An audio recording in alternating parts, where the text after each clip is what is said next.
Imagine sitting in the dark with nothing to do. No phone, no internet, no music, no book, no clock on the wall telling you how much time is left before sleep. Just a dying fire in front of you. Behind you, the forest is turning black. Insects move through the grass. Smoke stings your eyes. Somewhere beyond the firelight, a branch cracks. You have eaten.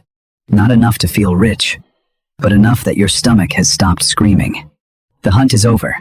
The roots have been dug up. The animal tracks have gone cold. The children have finally stopped running around the camp. For now, you are alive. And then the strangest question appears. What do you do now? Today, that question almost feels silly. If you are bored for 2 seconds, your hand reaches for a screen before you even think about it. A video, a message, a game, a feed full of strangers. Anything to avoid the empty space. But for most of human history, there was no glowing rectangle to escape into. No endless scrolling.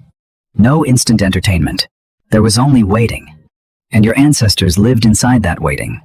But here is the strange part. They did not just survive boredom. They used it. If you dropped a modern person into an ancient camp at sunset, the first thing that broke them might not be hunger. It might not even be fear. It might be the silence. No buzzing. No notifications. No constant proof that something, somewhere, is happening. Only smoke, skin, dirt, breath, darkness, and time. But to ancient humans, waiting was not empty. Waiting was when the mind woke up. The anthropologist Richard B. Lee became famous for studying the Jew, Hoansi, a hunter-gatherer people of southern Africa. Of course, no living group today is a perfect copy of the Stone Age. But his work helped break one lazy idea. That hunter-gatherers spent every waking second in desperate labor. Life was not easy. There was hunger, danger, sickness, loss, and fear. But survival was not always one endless sprint. In the right season, in the right environment, getting food could take less time than many modern people imagine. That means there were pauses. Long afternoons. Quiet hours around camp. Moments when the question was no longer, how do we survive the next minute? The question became, what do we do with a mind that refuses to sit still? And this is where humans did what humans do best. They turned empty time into social time. A bored person alone can spiral. But a bored person inside a group can become useful, funny, annoying, memorable, or dangerous. Around an ancient camp, small actions mattered. You watched someone repair a tool.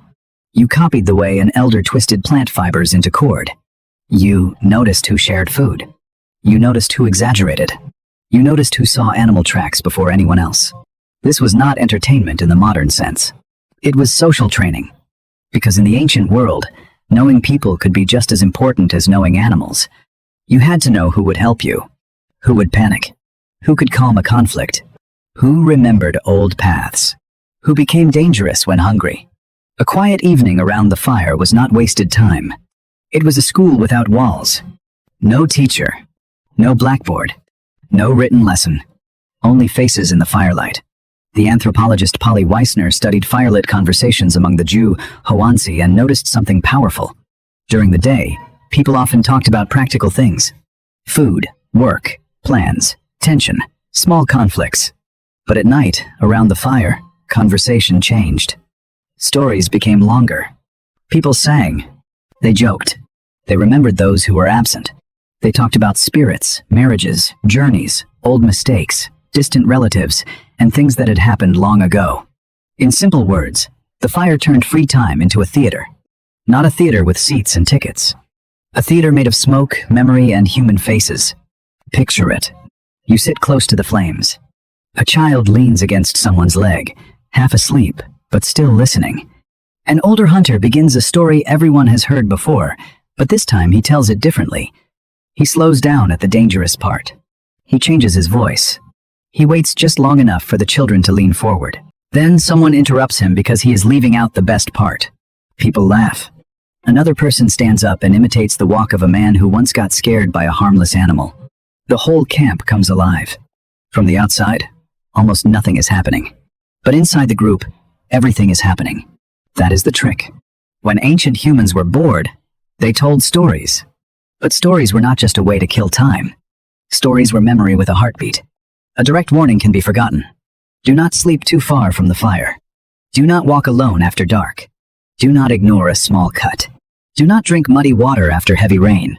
Those warnings are true, but they are easy to lose. Now turn them into stories. A boy sleeps too far from the fire and hears breathing in the dark. A hunter ignores a tiny wound, and days later his arm begins to swell. A child drinks from the wrong pool after a storm and burns with fever.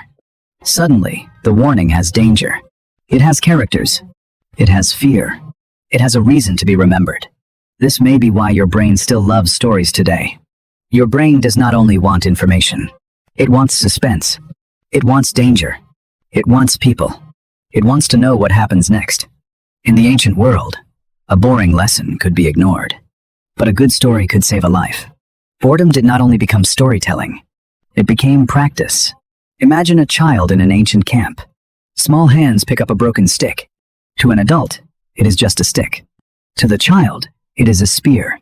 The child aims at a lump of dirt, misses, laughs, tries again, then climbs a low branch, falls, gets up, copies the sound of an animal, wrestles with a friend, pretends to hide from a predator that is not really there. No one calls this training. The child does not know it is training. But play is practice wearing a silly mask. A child who throws, climbs, hides, balances, imitates, chases, and wrestles is not wasting time. That child is building a body that can survive. The eyes learn distance. The hands learn force. The feet learn balance. The mind learns timing, trust, fear, and limits. Today, a productivity app might call this wasted time. But in the ancient world, this was survival being rehearsed as a game. Boredom opened the door. Play walked through it. And skill grew quietly behind it. Your ancestors also filled quiet time with slow, repetitive work. A stone flake could be retouched. A basket could be tightened. A hide could be softened. A spear shaft could be straightened over heat. A cord could be twisted again and again until the fingers knew the movement without thinking. From the outside, these tasks could look boring. But repetition is how skill enters the body. Before written instructions, the hands had to remember. Before diagrams, the eyes had to measure. Before schools, the muscles had to learn when something felt wrong. This is where boredom becomes invisible technology. A person with empty time can experiment. A person who experiments can discover a better knot, a sharper edge, a stronger basket, a smoother handle, a faster way. No single moment looks revolutionary. Nobody stands up by the fire and says, "I have invented the future." But across thousands of ordinary evenings, tools improve. Culture is not built only by great geniuses. It is also built by restless hands with time to try again. And then there was art. At Blombos Cave in South Africa, archaeologist Christopher Henshelwood and his team found pieces of ochre engraved with abstract patterns. Ochre is a colored mineral, often red or yellow, that can be ground into pigment. The important thing is not that we know exactly what every mark meant. We do not. The important thing is simpler. Someone made marks that were not food, not shelter, not a weapon. Someone looked at a surface and changed it because the mind wanted meaning outside the body. At Chauvet Cave in France, the walls hold astonishing animal images from the Upper Paleolithic. Lions, horses, rhinos, bears, moving bodies, curved backs, animals that seem to push out of the cave wall when firelight moves across them. Were the people who painted them bored? Maybe that word is too small. But they had moments when survival energy became image-making energy. They had darkness. They had flame. They had pigment. They had memory. And they had the strange human urge to make the invisible visible. A hunted animal became a line. A fear became a shape. A memory became a figure on stone. A cave became a mind. Music may be even older than what we now call entertainment. At Hohlefels Cave in Germany, archaeologist Nicholas Connard and colleagues reported a bird bone flute from roughly 35,000 years ago. A flute does not fill your stomach. It does not warm your feet. It does not kill a mammoth by itself. So why make one? Because a human group is not just stomachs and weapons. A human group also needs rhythm. Sound can pull bodies together. It can calm fear, raise energy, mark time, help memory, make a dark night feel less empty. You do not need a concert hall for music to matter. You need breath, Fingers, a hollow bone, and someone curious enough to try. That may be one of the strangest answers to the question. When ancient humans were bored, they invented ways to feel less alone. They sang. They danced. They beat rhythms. They watched the fire. They made jokes. They created games that left no trace in the ground. And that is frustrating for archaeology, because the most common ancient entertainments were probably the least likely to survive. A song disappears into air. A joke dies unless someone repeats it. A children's game made from pebbles, footprints, and laughter can vanish by morning. Stone tools survive. Laughter usually does not. This is what we often forget. Your ancestors were not survival machines. They did not only hunt, eat, sleep, and repeat. They were humans trying to live inside survival. They feared. They waited. They joked. They remembered. They imagined. They made things that did not save them in the next 5 seconds, but helped their group survive across generations. The strange twist is that boredom may have been one of the engines of culture. Not the comfortable boredom of someone with a full refrigerator and fast Wi-Fi. A deeper boredom. A quieter boredom. A raw, empty space where the mind had no choice but to turn toward memory, imagination, other people, and the materials nearby. Too much danger can crush creativity. Too much comfort can numb it.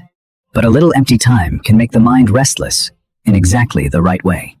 That is why modern boredom feels so different. Today, boredom appears in tiny flashes.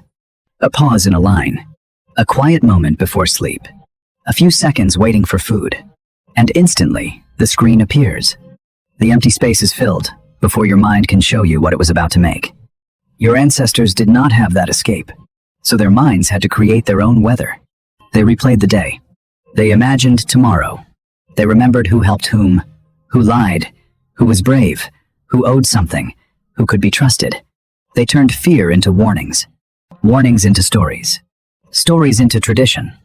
They turned sticks into toys, bones into music, ochre into marks, silence into conversation. Of course, boredom was not always beautiful. In a hungry season, a quiet camp might not feel peaceful at all. It might feel like everyone was listening to their own stomach. Empty time could sharpen anxiety.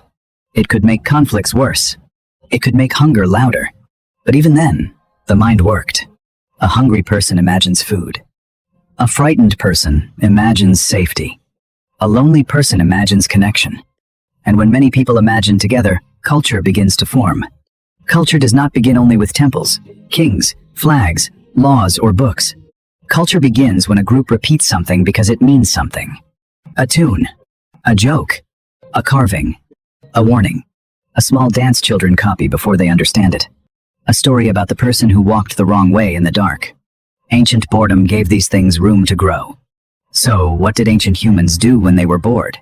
They did not unlock a glowing rectangle and disappear into it. They looked at each other. They looked at fire. They looked at stone, bone, hide, pigment, clouds, scars, children, animals, and darkness. Then they made something out of the waiting. A story. A tool. A game. A song. A mark on a wall. A memory strong enough to cross generations. And maybe that is why boredom still feels so uncomfortable today. It is not empty because nothing is there. It is empty because something is about to appear. An idea. A memory. A story. A very old part of you. Your modern brain has simply forgotten how to wait for it. You are bored before boredom has a name. But this time, the silence is not the enemy. It is a doorway. And on the other side of that doorway may be the place where human culture began.